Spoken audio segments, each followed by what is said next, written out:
Dear friends, we are seeing today Israel facing a very unique situation with the threat of war from Iran, with pressure building on all sides. But today is also what is known as the 9th of Av on the Jewish calendar. And the 9th of Av is a very unique day. It is a day that the Bible has set aside for destruction, but also for restoration and joy. And so it's a very unique day, biblically speaking. So, what do we know about the 9th of Av? Well, it is traditionally known as a day when the spies came back from checking out the promised land and gave a bad report to the people of Israel. And since then, in Jewish tradition, it is a day when a lot of evil things have happened. It's the day when the first temple was destroyed by the Babylonians. It's the day when the second temple was destroyed by the Romans. It's the day when the final Jewish revolt was crushed by the Romans. It's the day when the Jews were expelled from Spain and expelled from England in 1290 and from Spain about 200 years later. It's the day when World War I broke out. It's the day when Hitler and his team came together and formulated the final solution. And it is the day when the Jewish people commanded and evacuated from Gaza in 2006, hoping it would bring peace. And instead, it's brought so much destruction. And today is that same day, the 9th of Av. Jeremiah the prophet speaks of this day in the book of Lamentations. Lamentations chapter 1, verse 15.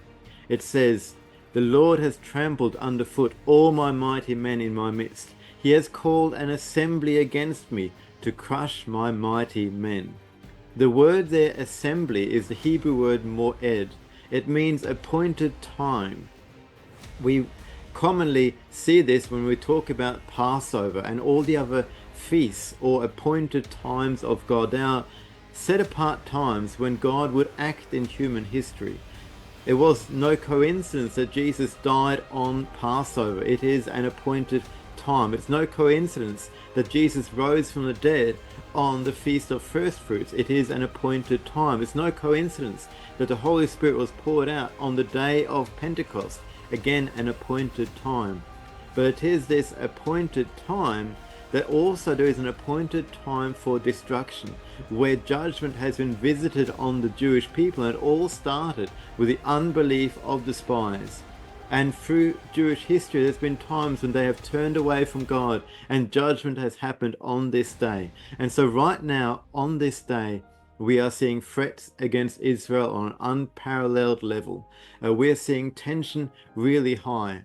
And the Jewish people today are fasting and praying, remembering the destructions of the past, the sin that led to that, and calling out to God for mercy. But the Bible also predicts that this day will one day turn around. We can read this in Zechariah chapter 8, verse 18. "Then the word of the Lord of the hosts came to me, saying, Thus says the Lord of hosts, the fast of the 4th month, the fast of the 5th, of the 7th, and of the 10th shall be joy and gladness and cheerful feast for the house of Judah."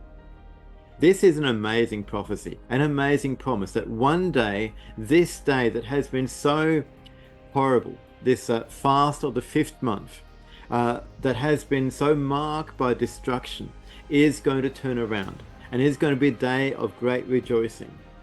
So the destruction of Jerusalem, the destruction of the temple, all these horrible things that have happened in Jewish history is one day going to turn around. And it's going to turn around somehow in a way that will make this day into a day of rejoicing. A day to remember what God has done and how he has turned the mourning into joy, turned the weeping into rejoicing.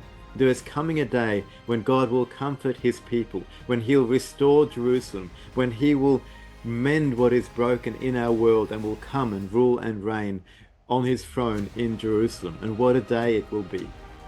And so as Iran is threatening to attack today, as there's wars and rumors of wars, know this, there's coming a day of restoration. There's coming a moment when God will restore his people. But it begins with repentance. And that's why it's so significant that So many people in Israel and so many Jewish people are fasting on this day, and perhaps you who are listening, who are from the Christian community, can join with me to pray for Israel at this time, to pray that they will turn to the Lord, that they will hear from him, that they'll repent of their sins, and that they'll come to him, because there is a promise that this evil will one day come to an end, and that he will restore Jerusalem. And what a day it will be. This is Enoch Lavender from Olive Tree Ministries, and if you'd like more about the restoration of Israel, I'd encourage you to check out my book on the Jubilee, because this is a theme close to my heart. God bless you.